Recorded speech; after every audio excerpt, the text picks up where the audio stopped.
On Fridays, we like to look into the world of movies and streaming and stuff to watch on television. He comes and goes on a rainbow. He's the great culture blaster, Michael Snyder. Hello, Michael. Hi, Mark. Kim, I wish you were a little more present. I know you're there behind the scenes. Please get better quickly. Albert, always a pleasure. Our Giants are seemingly in free fall. I travel a lot. I mean, I am the coastal commuter. I have a place in San Francisco and I have a place in L.A. It sounds like I'm kind of a fancy schmancy rich kid, seems like but you live large. I'm not, but I do manage to maintain two households, and I do a lot of traveling. So, on occasion, you need a place to stay. But after all these rumors about J.D. Vance, I am very reluctant to ever couch surf again. Oh, get it. All right. Unless the couch is saran wrapped, or I am. You know how it is. God. Oh. This is the day that the biggest of the summer 2024 blockbusters opens. And here we are shilly-shallying, dilly-dallying. You're right. I'm sorry. Continue. Okay. I shan't shilly-shally any longer. I'd like to. So when it comes to those blockbusters, Marvel Studios' Deadpool and Wolverine is speaking of apes, the 2-ton mutant gorilla in the multiplex. You can't get away from this thing. Ryan Reynolds and Hugh Jackman have been all over television. They've done a lot of publicity on this thing. And I want to put a little context on this. As some of you may know, and I'll try to make it brief and clear, Disney acquired 20th Century Fox, turned that studio into 20th Century Studios, and in the acquisition, Marvel, who had contracted many characters before becoming the megalith studio they are now, to other studios, including Fox and Sony. So Sony got Spider-Man. They sold the rights to X-Men, Fantastic Four, Deadpool, Wolverine, etc. to Fox. But with the acquisition of Fox, Marvel, with its massive saga, the Marvel Cinematic Universe, could fold these characters in and benefit from them, and also kind of bring together some of their intellectual property, which they weren't able to do prior to this. So there we have it. I will start out by saying... So they did that, you're saying? They folded the two together? Yeah. Okay. Having gotten control of Wolverine, the X-Men, Deadpool, Fantastic Four, they said, let's do Deadpool, Ryan Reynolds, mercenary with a mouth, as they like to call him, and get him embroiled in our big saga, the Marvel Cinematic Universe. So... this movie, Deadpool and Wolverine, is splashy and it's frenetic and it's overflowing with cartoon-level violence and gore. It's unapologetically vulgar. It's R-rated, which is a first for Disney and Marvel. So there's dirty words and references to sexual acts and what have you. And it is metatextually clever. You may remember from Deadpool 1 or Deadpool 2, if you saw them, that one of the characteristics of this lunatic mercenary, besides being scarred and wearing a mask and what have you, is that he talks to the audience. He breaks the fourth wall, which gives him the opportunity to comment on anything, the genre, what's going on around him in the movie, the nature of the film, which is kind of cool. So this movie is laugh out loud funny if you're familiar with many of the Marvel films and a few TV shows that preceded it, because he can now reference all that stuff. I see. So you have to sort of know what he's referencing to really get the humor in it. It's the third of these films. It's a superhero action comedy buddy picture teaming Reynolds as Deadpool, a.k.a. Wade Wilson. We've described him before, the wisecracking mercenary, with Hugh Jackman as Wolverine, who has gone by the names Logan, Patch, and James Howlett. He is the tormented, invulnerable, claw-wielding, and usually infuriated mutant member of the X-Men, who is the most famous X-Man thanks to the films. And over the course of 2 hours, this movie is often stunning in execution and impact. It's invigorating in its surprises for fans. And by its last moments, it's a bit exhausting. I mean, it comes at you like a freight train. Of course, it would seem like a no-brainer to bring Deadpool and Wolverine together, since both characters are now controlled by Marvel Studios. And so, they did it.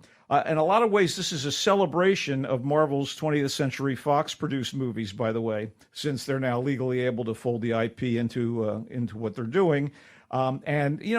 the Marvel Cinematic Universe has been sputtering lately, so this was thought of as kind of a booster shot in some ways as well, because of the popularity of both characters.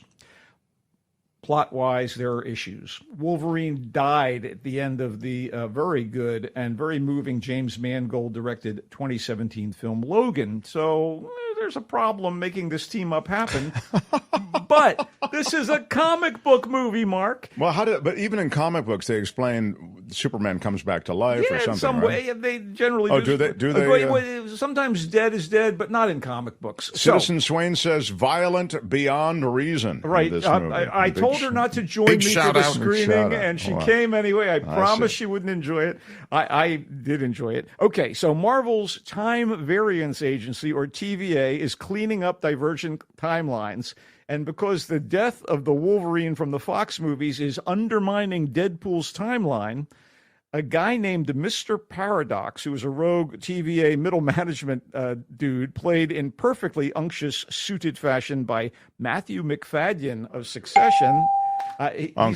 He's hell-bent on destroying the timeline, killing all of Deadpool's comrades, including his estranged girlfriend, Vanessa, played by Marina Baccarin, his snarky roommate Blind Al, played by Leslie Uggams, a few minor superheroes, etc.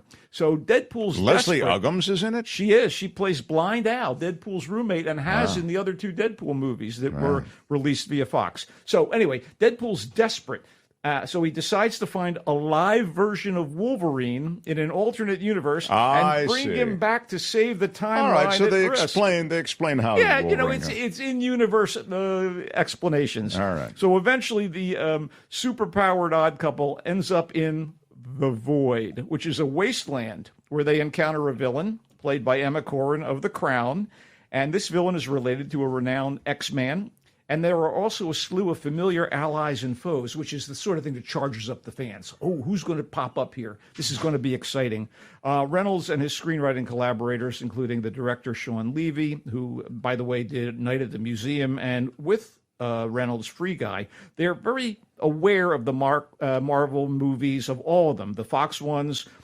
And so, because they're aware of that and the comic book lore, they're willing to address the studio takeover, its fallout, the histories of the characters. Are happy to poke fun at everybody, whether they're a main character or a cameo, as well as the actors in the cast, their other roles, and even their actual lives, aspirations, and foibles. So you get all of this inside baseball stuff, which is pretty hilarious. And there are cameos galore. Some are minor, some are more than cameos. John wants to know, does Batman show up? It's a different universe. Look, no spoilers, but there were cheers at the screening I attended, except from Heather.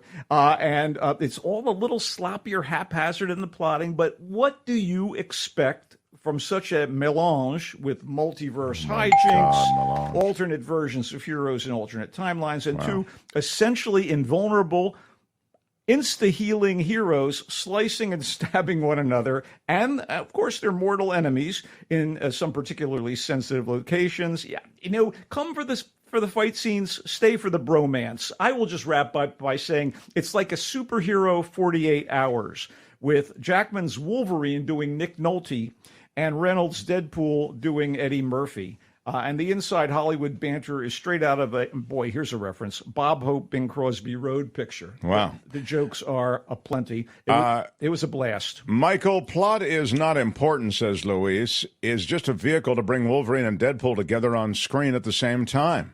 And for that reason... Thought it was as if John Wick were a comedy buddy quest movie in the multiverse. Luis, you are absolutely right.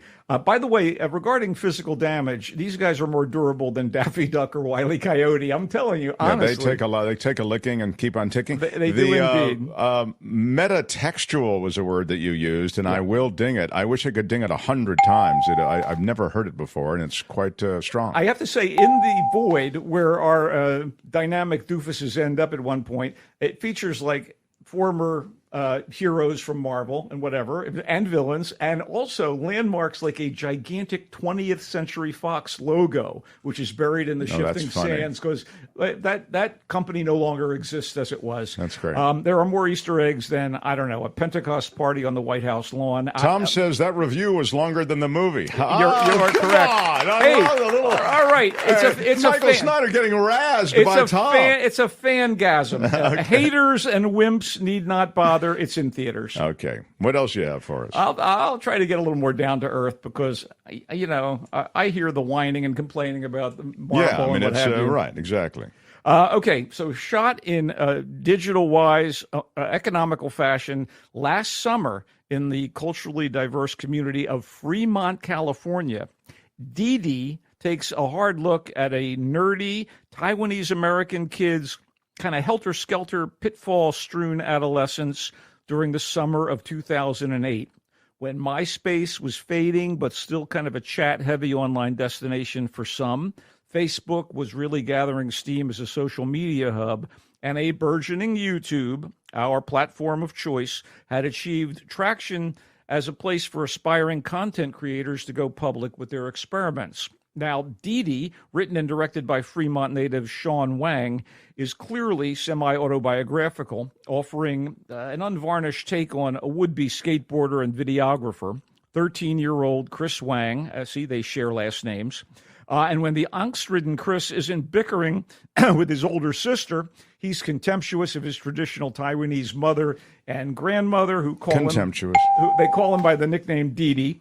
And they've been raising him in the absence of his father, the family breadwinner who was working in Taiwan. So Chris's home life may be a battleground, but he has a summer agenda. He wants to be accepted by the cool skateboarders in the hood, shooting video of them in action in hopes of getting acclaim for his clips.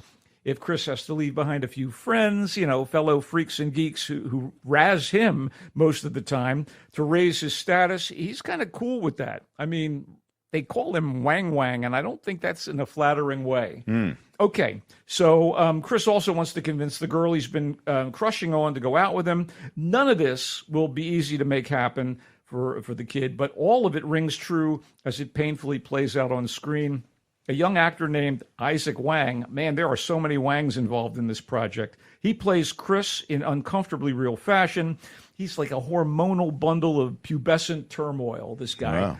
Wow. And the esteemed Joan Chen plays his mother, Chung Sing, in truly heartbreaking fashion, embodying the harried woman and aspiring painter as she's trying to acclimate to American life. She wants to support her college-bound daughter and deal with constant criticisms from grandma, and at the same time wrangle her youngest, Didi. Now, I don't know if Didi the movie is going to prove to be as consequential for Sean Wang as another feature debut, Fruitvale Station, happened to be for Wang's fellow Bay Area filmmaker Ryan Coogler. I mean, Coogler went on to make Black Panther for Marvel and the Rocky sequel Creed. It may be presumptuous to say that Wang will have the same career trajectory as Coogler, but there is no doubt that Didi is a beautifully made, emotionally satisfying coming-of-age movie with considerable cultural savvy, and that it's very much worth seeking out and watching.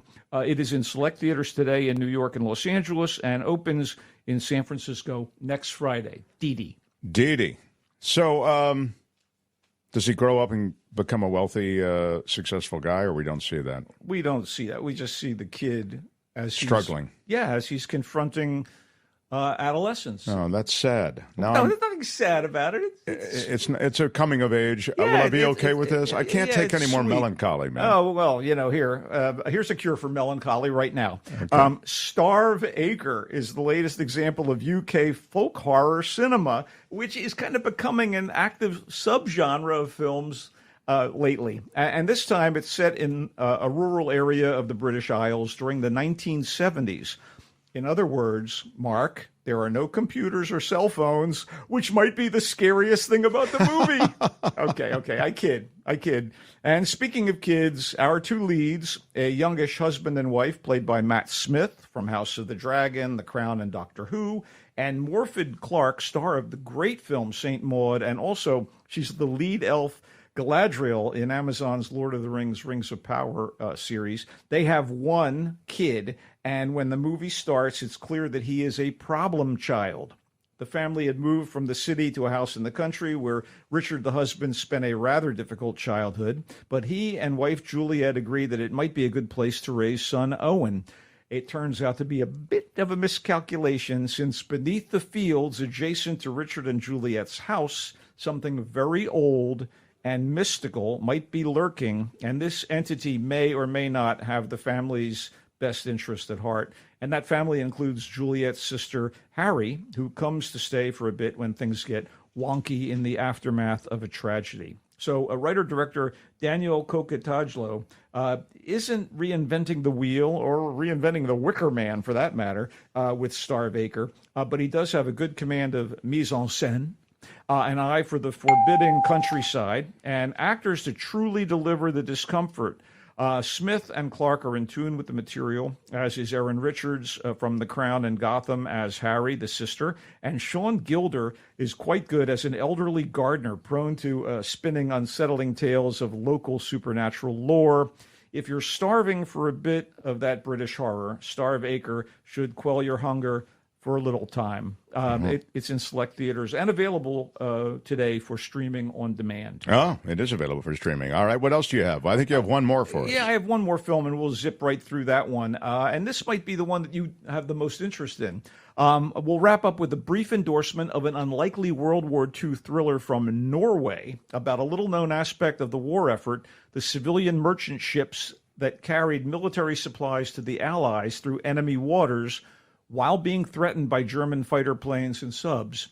The Arctic Convoy is set in 1942 when a 35-ship mission to bring vital items for the war effort from an Icelandic outpost to forces in Murmansk, Russia, is imperiled after their military escort is recalled. So they're out there floating around without any kind of protection.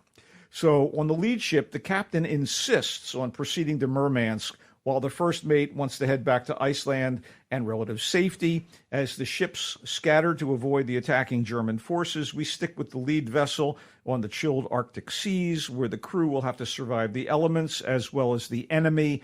The story is not familiar to me, and it kept my interest. And it was helped by excellent technical effects and art direction. The cast is rough and ready. And with their efforts, front and center director Henrik Martin Dalsbakken keeps the Arctic Convoy afloat. It's mostly in Norwegian with English subtitles. It's in select theaters and available for streaming on demand today. Wow. Man, there's a lot there. Yeah. Quickly, a TV recommendation? Sure, I got one. The Decameron on Netflix. It's an 8-episode comedy reimagining of Boccaccio's randy 14th century tale of a group of people who flee the bubonic plague that's ravaging Florence by hiding out in a remote, comfy villa where they entertain one another by telling stories. So this version of the Decameron is pretty decent social satire, as members of the different classes of the time, nobles and their servants, have to interact in the safety zone of the estate while the disease, is beyond the walls. I noticed a New York Times reviewer referred to it as the White Lotus meets the Black Death. And I cannot do any better than that, other than to say the cast is ideal and includes skilled comic performers Tony Hale of Veep, and Saoirse Monica Jackson of Derry Girls, as well as Zosha Mamet of Girls, the Lena Dunham show, and the use of both modern and classical needle drops on the soundtrack, which can sometimes be jarring, is in keeping with kind of the wacky revisionist nature of this adaptation. 2 episodes in, I am amused and will continue to watch. I think it might be the tonic that I need to address my melancholia. The Decameron, is that yes, how they the say? Decameron, that's it. Yeah. And that is where? Netflix. Do you have Netflix for I streaming? do. I have Netflix. Thank you. Get on board, bro. Looking forward to that. The Arctic Convoy was the other feature that was reviewed by Michael, the Norwegian offering. He liked it. It's a historical offering, is it not? It's a look into a real circumstance and a real situation that went down in 1942. But again, one that was is not very well known. Might just be No, civilians bringing supplies by water to Allied forces, and they're endangering themselves by doing it. Starve Acre is the UK folk horror cinema offering. Michael liked it. I did. And it's available to stream video on demand and also in select theaters. Dee Dee shot in Fremont, California. The coming-of-age story of a nerdy Vietnamese teenager.